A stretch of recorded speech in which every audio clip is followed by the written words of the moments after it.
Cat probably third. Meet Me Halfway involved with Sybil. Well, there you go, Maritzburg. We'd picked her up as a horse to follow, and she was 14-10. She ended up 17-20 with the bookmakers. Much better than that on Interbet all the way through. And you wanted to have a strike during the week to get your money. She looked like the business. And certainly the way the race was run. She had bumped two buzzsaws from Dennis Dryer's stable, you know, and Sue for Peace and the Rock of Gibraltar, the unbeaten Rock of Gibraltar, who had horses that had beaten her twice. But beautifully named. She's out of Sleepy Hollow. Yeah. Very, very well named, and nice owners, Greg and Shelley Roy. They're having a bit of fun with their racing. Well done to them. Good. And their daughter. Right, let's go and have a look at the current affairs. They've got 3 daughters. I would just mention.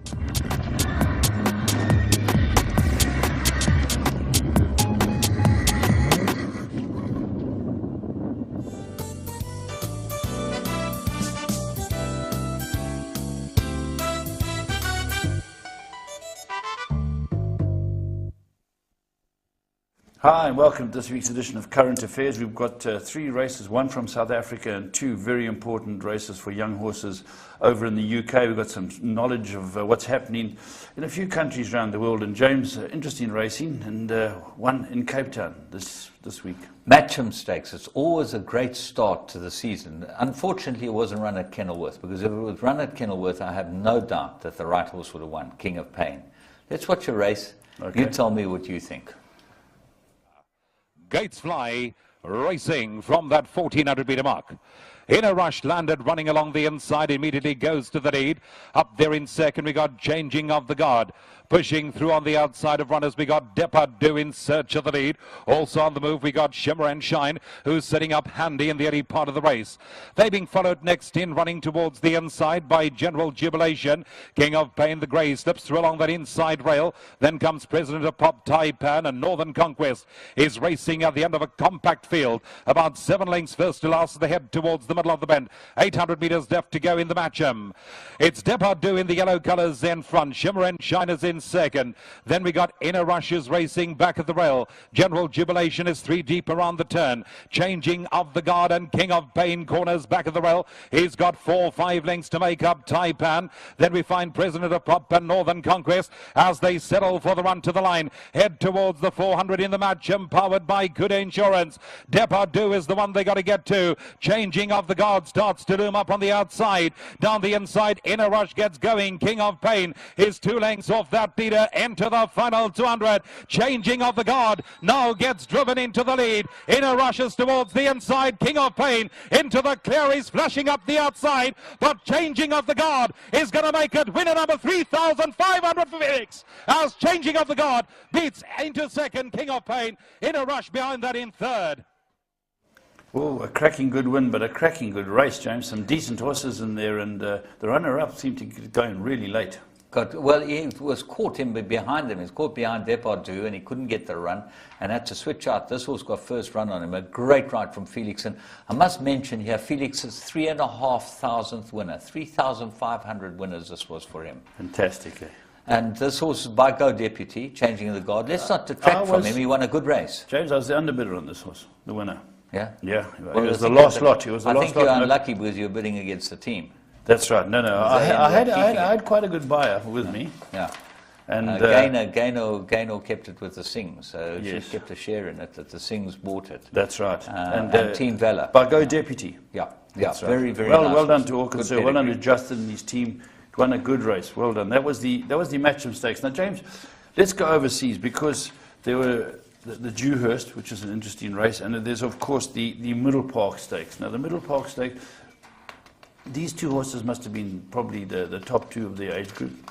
They are. They're both unbeaten, and they're the top 2, and that's why we thought we'd bring them to you, because these are the 2 Guineas trials for next year, the Middle Park Stakes and the Dewhurst. Let's go and have a look at the Middle Park and pick up this horse, Reckless Abandon. He won a Group 1 in France the other day. Is it a filly? And in a common canter, he. Is it a he? And he won this in a common canter too, Middle Park Stakes. Let's go and see Reckless Abandon.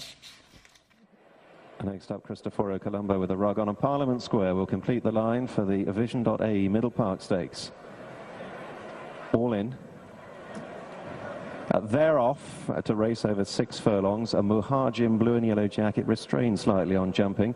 Master of War, the black and yellow, pulling hard in rear as Hototo, the noseband, and Reckless Abandon press on sharply through the first furlong, chased by Gale Force 10, and then Heavy Metal red cap nearest the fence. Blaine, a black and white jacket, back in midfield with Wexford Opera out wide, slipstreaming Gale Force 10. Cristoforo Colombo just a little taken off his feet, more nudging away the dark jacket, upsize Muhajim, and Master of War continues towards the rear, passing halfway in what appears to be a fairly strongly run affair, and it's a Reckless Abandon under the fence, working across to Hototo, Gale Force 10, Wexford Opera, the white jacket. Muhajim now is beginning to breeze through the field with Kirby now just beginning to squeeze him through a gap as they run downhill inside the final 2. Reckless Abandon challenged by Muhajim, then Hototo, Gale Force 10, Cristoforo Colombo 3 lengths down, and then Master of War. Reckless Abandon is challenged hard by Muhajim as they begin the climb for the line. Gale Force 10 trying to get on terms. Muhajim from Reckless Abandon. Gale Force 10, the final challenger, close home, very little in it. Reckless Abandon under the fence from Muhajim, Gale Force 10, and Cristoforo Colombo was back in 4th in a thriller to the middle park. As he says, a thrill at the middle park, and Reckless Abandon by exchange rate, James, remains unbeaten. Remains unbeaten. Interesting that Sheikh Mo's horse ran second. Marco Botti trains that. But the Irish connections, Brian's brought over Cristoforo Columbus, which they thought was their best 2-year-old. Well beaten. Yeah, that's right. All right, let's go look at the Dewhurst. And this is a very good horse that we're going to watch win here, because I'd watched this horse win at Royal Ascot. Let's have a look at this. For the Dubai Dewhurst Stakes, Ashdown just missed half a beat, and Lettermore away to the left, ridden hard to adopt the front-running role as they go through the first furlong. Strides into an advantage of a couple of lengths to the Ferryman pink jacket. The white-faced Dawn Approach seeing plenty of daylight, racing enthusiastically.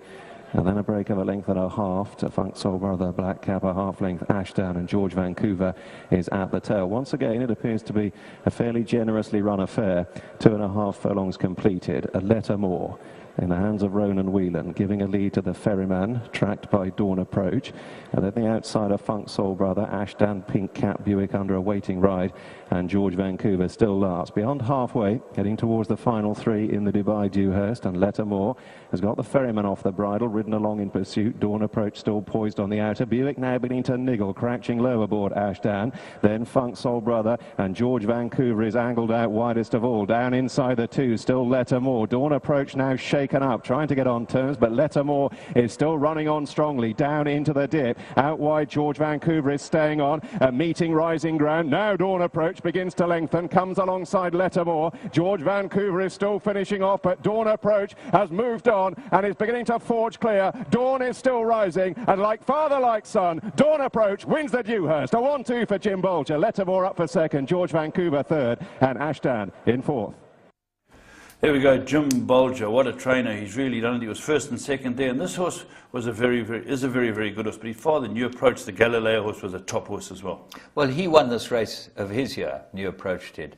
Jim Bolger trained him. Jim Bolger's won this race 5 out of the last 7 starts. But what is interesting and important is that normally the Godolphin horses go to their big trainers, Said Bensura and Al-Zaruni, after their 2-year-old career. They've said they're leaving this horse with Jim Bolger. Fantastic. So that is important to note. Now, which is the best of these two? This one or the last one? They're both unbeaten, 6 from 6 this horse, the other one 5 from 5. Which one would you be backing? I'd say I'll stay with this horse because I saw him win at Royal Ascot, and he beat a very good field that day, very comfortably. Who knows, James, when they lock on? Who would you go with? I'd go with this horse as well. Yeah. I think he's the best around. He beat them easily. His stable companion looked like he had him stone cold going through the dip at the bushes, they call it at Newmarket. The bushes. And very, very good horse. So those are 2 top horses, and really well worth watching those 2 races in England. And we're lucky to be able to get them here. Absolutely. We've also got the result of the Canadian International where Frankie Dettori teamed up with Marco Botti. And they went through to win the Canadian International, $1.5 million, which is a good stake for them. A horse called Joshua Tree. Now, this horse is an interesting horse. He's been to Dubai a couple of times, and he hasn't really shaped in Dubai at all. And he's obviously a very good horse, but he's a very good horse at Woodbine. He won this race in 2010. He ran second last year, and he won it again this year. So Joshua Tree likes going to Canada. He's a very well-bred horse too. He's by Monsieur, and Dandino was a run-up. I think the first 4 were British, so it was a big race for them, the Group 1 Canadian International. Do you know who likes going to Canada as well? Kevin Bloody Wilson, that Australian. Have you ever heard? You can't mention in fantastic. Canada. You know that He's got a you know that word you're not allowed to mention in Canada. I'm trying to think when I'll mention it. If it comes back to me, that's very. I don't think you will on this family show. Okay. Because otherwise we'll have a lot of problems. Let's talk Australia. Something very interesting has come up in that's Australia. why I wanted to move into Australia. Okay, what's happened is with the Cox Plate's coming up, and there's been a few little repercussions. The second favourite's a horse called Green Moon, who was all set, and they went out on their website that Green Moon was going to be ridden by Damon Oliver. And everything looked fine, James. And what happened was there's been inquiries going on in Australia into race fixing, and the race fixing people came up that Damon Oliver had backed a horse called Miss Octopussy, of all names. What a great name for a horse, Miss Octopussy. He put $10,000 on Miss Octopussy. He was riding another horse in the race, and Miss Octopussy won. Subsequently, the fallout's been pretty steep because the owner said, I don't want him on. He's taken Craig Williams to ride. Quite rightly. And he's taken Craig Williams. Now, Craig Williams was riding the favourite. So Gay Waterhouse has got a horse there called Piero. Piero was unbeaten. That's right. Got beaten on Saturday. You know, beat it? In the Guineas. In the Guineas. Crown. It was beaten by Black Caviar's brother. Half brother, to Black Caviar, who cost just over $1 million Aussie dollars at the sales in Australia. So Piero is still favourite, but a drifting favourite for the Cox Plate. Sea Moon has now got a new jockey. But interestingly enough, Luca Comani has got a horse running on that day, and they've taken Damon Oliver off because of these allegations. He's saying it's bull dust. Well, the interesting Damon Oliver is the movie The Cup was made over, wasn't it? Yes. Quite interesting that he's now in a lot of trouble, but they've got other trouble in Australia with another guy who was involved in race fixing and shootings and murders. That's right.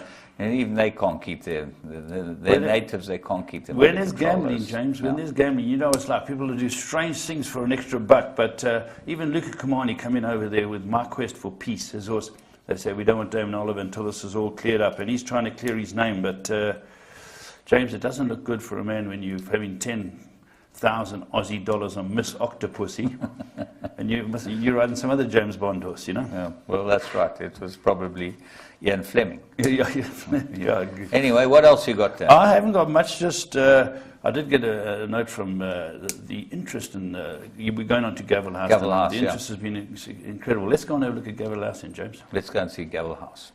Gavel House is a website that is selling horses every day.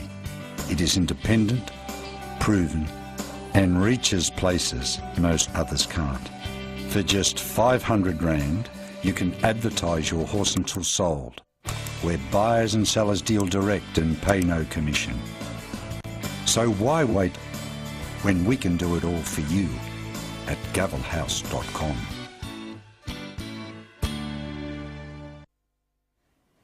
Right, James, what about this unnamed chestnut colt? They say it's a stunning colt by Silvano from an international stakes family, and they're looking for R250,000. But there's sale of racing, all partnerships. You can get a partnership in the horse, probably owned by a guy who owns a horse or two, and certainly worth having a look at him. Silvano is a very good stallion. Champion stallion. This is comes a great from a stallion. good family. It's quite a nice looking horse. Yeah, that's right. So I think there's the photo of it.